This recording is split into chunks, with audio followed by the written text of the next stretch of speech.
प्यारे बच्चों, फिर से आपका स्वागत है हमारी कक्षा में। आज कक्षा 6 और 7 के लिए सब्जेक्ट इंग्लिश वर्कशीट 24 स्टार्ट हो चुकी है। तो ध्यान से देखते हैं हम। वर्कशीट हमारी है 24। इसमें है observe the pictures and answer the questions. हम चित्र को देखेंगे और आंसर देंगे। ठीक है, तो बच्चों हम देखते हैं।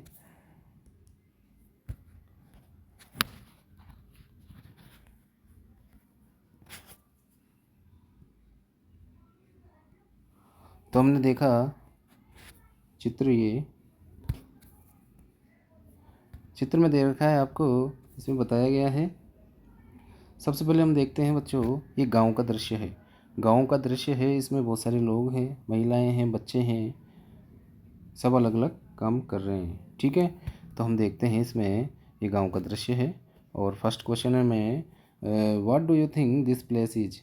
आपके अनुसार ये चित्र, ये स्थान काहे का है? तो ये स्थान है बच्चों काहे का है? गांव का। तो हम लिखेंगे अ विलेज, इसके नीचे लिख देंगे अ विलेज। अगला है second, count and right the number of the following in the picture. यानी कि इस चित्र में जो चीज़ें हैं, जो लोग हैं, उनकी हमें संख्या गिननी है। इसमें मैन है 3, आदमी 3 है, महिला है 4 और बच्चे हैं 5। एनिमल्स यानी कि जानवर है 5, पक्षी यानी कि बर्ड्स यानी कि 4 है, 4 है, और ट्रीज है इसमें कितने हैं? 6 ट्रीज। ये सब हम इस चित्र को देख के कंप्लीट कर लेते हैं। ठीक है, नेक्स्ट क्वेश्चन है थर्ड क्वेश्चन। इसमें right the name of the water source given in the picture. यानी कि जल स्रोत इस चित्र में काय का जल स्रोत है। तो हम इसको ध्यान से देखेंगे तो हमें दिखता है कि यहाँ पर एक हैंडपम्प है। ये देखिए, ये हैंडपम्प है, ये जल स्रोत है, तो हम लिख देंगे हैंडपम्प। ठीक है, ये कंप्लीट हमारा थर्ड हो गया है। अगला है बच्चों, इसमें फोर्थ क्वेश्चन है name the different activities people doing in the picture. यानी कि लोग इसमें अलग अलग गतिविधियाँ कर रहे हैं, उसके बारे में लिखना है। मैन यानी कि आदमी, आदमी क्या कर रहे हैं इसमें? तो हम देखते हैं आदमी क्या है, बैठे हैं और चल रहे हैं, तो सीटिंग एंड वॉकिंग हो जाएगा। अगला है वुमन, वुमन मानी औरतें, औरतें है फेचिंग वाटर यानी कि पानी ला रही है मटके में भर के। उसके अलावा चिल्ड्रन, चिल्ड्रन क्या कर रहे हैं? प्लेइंग कर रहे हैं, खेल रहे हैं। इसके बाद में एनिमल्स, एनिमल्स के लिए लिखेंगे हम जानवर, रनिंग यानी कि भाग रहे हैं इधर उधर। अगला है बर्ड्स, बर्ड्स मानी पक्षी, पक्षी क्या कर रहे हैं? बैठे हैं। सीटिंग एंड पिकिंग, पिकिंग मानी चुग रहे हैं। यानी कि अब देखते हैं, ये देखो मुर्गा मुर्गी है, ये दाना चुग रहे हैं, तो हम लिखेंगे पिकिंग। ठीक है, अगला इसमें पांचवा क्वेश्चन है identify the peacocks from the image and right its location. तो हम चित्र में देखते हैं इसमें पिकॉक कहाँ बैठा है? ये पेड़ के ऊपर बैठा है। ठीक है, तो हम लिख देंगे the peacocks are sitting in the tree, पेड़ के अंदर बैठा है। ठीक है, अगला है वर्कशीट 25। इसमें है read the given sentence and right the correct word in the blanks. यानी कि हमें वाक्य को पढ़ना है और उसके बाद में सही शब्द चुनकर उसमें भरना है। ठीक है, I went to the eye doctor for checkup. यानी कि मैं आँखों के डॉक्टर के पास रेगुलर चेकअप के लिए गया, जांच करवाने। सेकंड क्वेश्चन है do you know the answer. No माने होता है बच्चों जानना। ठीक है तो मतलब इसमें है कि हमें, क्या तुम इस का उत्तर जानते हो? अगला है third question my sister will be 8 years old in 2 days। यानी कि मेरी बहन 8 साल की हो जाएगी 2 दिनों में, तो हम इसमें भर देंगे 8। अगला है I will meet you today. आज मैं आपसे मिलूँगा, तो हम लिखेंगे मीट, MWT। अगला है इसमें पांचवा क्वेश्चन है I want to be a teacher. मैं एक अध्यापक बनना चाहता हूँ, तो बी लिख देंगे इसमें। अगला है मिस्टी रोड अ बाइक। मिस्टी एक बाइक पर चलती है यानी कि सवारी करती है, तो रोड लिख देंगे RODE। ठीक है, अगला क्वेश्चन है बच्चों, इसमें सेवंथ है the sun shines during the day. यानी कि दिन भर सूर्य चमकता है, तो सन लिखेंगे SUN। अगला है इसमें आठवां क्वेश्चन है I have a new bat and. मेरे पास एक नया बल्ला और एक बॉल है, तो हम बॉल इसमें भर देंगे। अगला क्वेश्चन है please do not waste paper, कृपया कागज़ बर्बाद मत करो। तो वेस्ट मानी बर्बाद करना होता है, हम तो वेस्ट भर देंगे। अगला है speak loudly I can not hear, ज़ोर से बोलो मैं नहीं सुन सकता, मैं सुन नहीं सकता। तो हीयर इसमें कंप्लीट कर देंगे। इस प्रकार से आप आगे पीछे करके अपनी वर्कबुक को कंप्लीट कीजिए। अगला है बच्चों इसमें वर्कशीट 26 कार्यपत्रक 26, इसमें है listen to your teacher reading the following sentences and fill the blanks. वाक्य को पढ़ना है और हमें इसे कंप्लीट करना है। पहला है जिगर इज ए लिटिल बॉय, जिगर है एक छोटा लड़का है, तो हम बॉय लिख देंगे। अगला है he lives in a small house there is a garden tree outside he is house, तो हम लिखेंगे वह एक छोटे से घर में रहता है और घर के बाहर 2 पेड़ हैं। छोटे से मकान में रहता है और मकान के बाहर 2 पेड़ है। अगला है जिगर लाइक्स टू ईट टॉफ़ीज़, बच्चों ये क्या है टॉफ़ीज़ के चित्र है, तो हम टॉफ़ीज़ इसमें भर देंगे। अगला है इसमें he is with his parents, वह अपने माता पिता के साथ में है। तो एक बच्चा है अपने माता पिता के साथ में है, तो इज लिखेंगे, ही के साथ में इज का यूज करते हैं, एक वचन है इसलिए। अगला है इसमें he loves to play cricket, बच्चों इसमें क्रिकेट का चित्र है, बैट एंड बॉल है, तो हम क्रिकेट लिख देंगे क्योंकि बैट बॉल क्रिकेट से संबंधित है। अगला है ही एज ए कैट, तो इसके हाथ में है एक बिल्ली है, कैट, सॉरी इसमें कैट नहीं है डॉग है, तो हम इसको क्या करेंगे, इसकी जगह हम लिखेंगे डॉग, DOG, ठीक है। तो हम डॉग इसको कंप्लीट कर देंगे।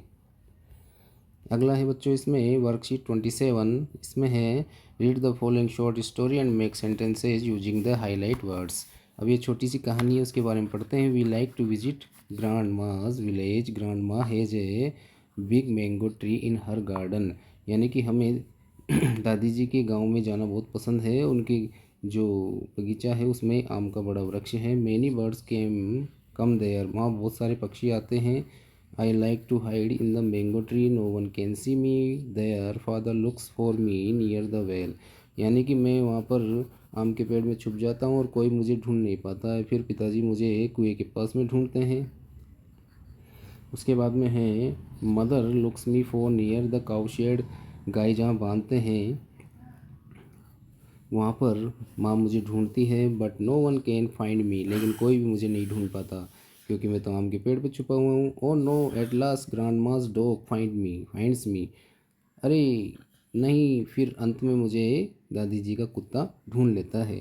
Now I have to climb down, फिर मैं नीचे आ जाता हूँ। ग्रांड माँ गिव्स मी ए हग, दादी जी मुझे गले से लगाती है। अगला है इसमें फर्स्ट क्वेश्चन है how did you find the story, tick your responses, यानी कि आपको कहानी कैसी लगी, तो हम इसमें लिख देंगे लाइक्ड इट, यानी कि मुझे बहुत अच्छी लगी। अगला क्वेश्चन है now make sentences from the highlight words from the story. तो बच्चों इसमें क्या है, ये जितने भी गहरे शब्द गहरे अक्षरों में लिखा हुआ है ना, ये इनसे हमें वाक्य बनाना है, ठीक है। तो हम वाक्य बना लेते हैं। I live in A village, मैं एक गाँव में रहता हूँ। There is a mango tree in the garden, बगीचे में आम का वृक्ष है। There is a well in our farm, हमारे खेत में एक कुआं है। आई हैव ए डॉग, मेरे पास एक कुत्ता है। अगला है I know climb up a tree, मुझे एक पेड़ पर चढ़ना, मैं एक पेड़ पर चढ़ना जानता हूँ। अगला है my mother gives me a big हग। इस प्रकार से हम लिख लेंगे। ये आपके कंप्लीट वाक्य हो चुके हैं। आप इसे पोंछ करके रोक कर इसको अपनी वर्कशीट को भर सकते हैं। तो बच्चों इसको आपको कैसा लग रहा है कृपया मुझे बताइए, प्लीज़ बताइए, टेल मी, जिससे मैं और से और आपके लिए वर्कशीट कंप्लीट कर सकूं और आपके लिए अच्छे से अच्छे उत्तर ला सकूं और आप इससे सीख सकें। इसलिए हमारे चैनल को भी बीच बीच में लाइक करते रहे और सब्सक्राइब भी कर दें, अपने दोस्तों को बताएं, शेयर करें। अगला है right the opposite words, opposite यानी कि विलोम शब्द, उल्टा उल्टा लिखना है। पुश मानी धकेलना, पुल मानी खींचना, तो हम इसी प्रकार से क्या करेंगे, उल्टा लिख लेंगे। लव मानी प्रेम करना, हेट मानी नफरत करना, ब्लैक मानी काला, वाइट मानी सफ़ेद, नाइट मानी रात, डे मानी दिन। इस प्रकार से ट्रू मानी सत्य, फॉल्स मानी असत्य, ट्रू मानी सत्य और फॉल्स मानी झूठ या असत्य। अगला है लेफ्ट मानी बायां, राइट मानी दायां। अगला है राइट मानी सही, रॉन्ग मानी गलत। एम्प्टी मानी खाली, एम्प्टी मानी खाली, फुल मानी पूरा भरा हुआ। फार मानी दूर, नियर मानी पास। अगला है कम मानी आना, गो मानी जाना। गुड मानी अच्छा, बैड मानी बुरा। ये अपोजिट वर्ड्स चल रहे हैं हमारे। अगला है लाइक मानी पसंद करना, डिसलाइक मानी नापसंद करना। अगला है ओल्ड मानी बूढ़ा, तो यंग लिख देंगे जवान, और ओल्ड मानी पुराना है तो हम लिख देंगे न्यू मानी नया। दोनों ही इसके हो जाएंगे, यंग या न्यू। अगला है वार मानी युद्ध, पीस मानी शांति। अगला है ओपन मानी खोलना, क्लोज मानी बंद करना। एनिमीज मानी होता है शत्रु, फ्रेंड्स मानी मित्र। ठीक है। अगला है इन मानी अंदर, आउट मानी बाहर। जेंटल मानी कोमल, हार्श मानी कठोर, खुरदरा या कठोर। अगला है ईस्ट मानी पूर्व दिशा, वेस्ट मानी पश्चिम दिशा। लाइट मानी प्रकाश उजाला, डार्क मानी अंधेरा। इस प्रकार से हमारा ये कंप्लीट हो चुके हैं अपोजिट वर्ड्स। आप इन्हें याद करें और अपनी वर्कबुक में कंप्लीट आगे पीछे करके ऐसे वीडियो को हम आराम से इसको कंप्लीट कर लेंगे। ठीक है। अगला है फॉर्मेटिव असेसमेंट 4, यानी कि योगात्मक आकलन 4। अब इसमें है select the option that completes the sentence I want to live on and spend my days in peace. यानी कि मैं एक पर्वत पर रहना चाहता हूँ और अपने दिन शांति से बिताना चाहता हूँ। अगला है दूसरा है I have looked everywhere but I can not find my shoes. मैंने हर जगह ढूंढा लेकिन मुझे जूते मेरे कहीं नहीं मिले। अगला है बच्चों इसमें थर्ड क्वेश्चन है like look at the given picture and right tick the correct sentence for it. अब देखिए ये चित्र है, कोई व्यक्ति सोच रहा है तो हम इसका इंग्लिश में लिख देंगे द मैन इज थिंकिंग। आदमी सोच रहा है। अगला है फोर्थ क्वेश्चन है to her father when she left for Jaipur. वो जयपुर गई तो उसने अपने पिताजी को गुड बाय कहा, यानी कि अलविदा। अगला है पांचवा क्वेश्चन है इसमें लिखेंगे tick the correct option word of early. Early का लिखेंगे हम उल्टा।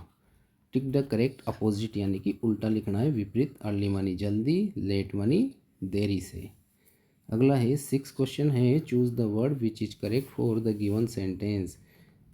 सही शब्द चुनना है। आई टू बैंक टुमारो। अब टुमारो आया है इसमें, टुमारो आया है इसमें मानी बीत आने वाला कल, यानी कि फ्यूचर टेंस है। ये फ्यूचर टेंस है इसलिए हम लिखेंगे विल गो। ठीक है। अगला है इसमें पैसेज एक गद्यांश से Reshma loved her cat Lucy every day. Lucy would go out to of the house and come back herself. यानी कि लूसी के पास एक बिल्ली है जिसे वो बहुत अच्छी लगती है। वो रोज़ाना घर से बाहर जाती है और वापस भी आ जाती है। But one day she did not come. Reshma looked everywhere for her, tears roll down her cheeks, Lucy was lost. यानी कि एक दिन वो वापस नहीं आई, रेशमा बहुत दुखी हो गई, आंसू आने लगे। उसने सोचा लूसी खो गई है। फिर हम आगे देखते हैं she was nowhere to be found. वह कहीं भी नहीं मिली। फिर रेशमा के आगे है Reshma was crying when she reached home. जब वो घर पे आई तो रोई बहुत जो ज़्यादा। She got into bed all of a sudden something jumped on her. जब वह अपने बिस्तर में गई तो अचानक उसके ऊपर कोई कूदा। तो यह है can you gas who it was. क्या आप बता सकते हो वह कौन थी? रेशमा वाज वेरी हैप्पी, यानी कि उसकी बिल्ली वहीं थी वो बेड पर, और वह उसके आते ही उस पर कूदी, यानी कि वो बहुत खुश हो गई। तो हम इसको पढ़ लिया हमने ध्यान से। अब हम इसके क्वेश्चन आंसर कर लेते हैं। Reshma was happy at the end because, क्योंकि रेशमा अंत में खुश हो गई क्योंकि लूसी वापस आ गई थी। तो हम ये इसको टिक कर लेंगे। आठवां है why was Reshma crying. Reshma क्यों रो रही थी? तो हम लिखेंगे she has lost her cat, क्योंकि उसकी बिल्ली खो गई थी। ठीक है। तो ये कंप्लीट हो जाएगा इसमें। अगला है इसमें नाइन्थ क्वेश्चन है what was the name of the cat. तो बिल्ली का नाम था लूसी। ठीक है। 10वां क्वेश्चन है which word in the sentence below us an adjective. यानी कि नीचे शब्दों में कौन सा विशेषण है संज्ञा और सर्वनाम की विशेषता बताने वाला। तो हम देखते हैं the mango tree in our garden gives plenty of fruits. हमारी जो बगीचा है उसमें जो आम का पेड़ है बहुत सारे फल देता है, तो इसकी विशेषता क्या है, बहुत सारे फल देता है, तो प्लेंटी हम इसमें कंप्लीट कर लेंगे। इस प्रकार से आपके बच्चों आज हमने कहाँ से कहाँ तक कर लिया है, आज हमने कंप्लीट कर लिया है वर्कशीट 23 से लेकर और आपके वर्कशीट 28 तक कंप्लीट हो चुका है। उसके अलावा फॉर्मेटिव असेसमेंट भी कंप्लीट हो चुका है। तो बच्चों आप आगे पीछे करके इसको कंप्लीट करें और हमारे चैनल को सब्सक्राइब करें। वीडियो देखने के लिए आपका बहुत बहुत धन्यवाद। जय हिंद, जय भारत।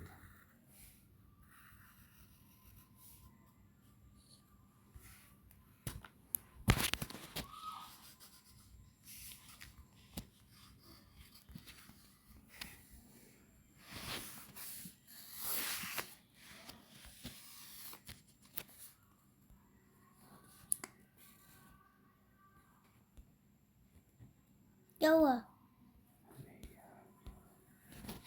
बिगड़ गई? नहीं नहीं।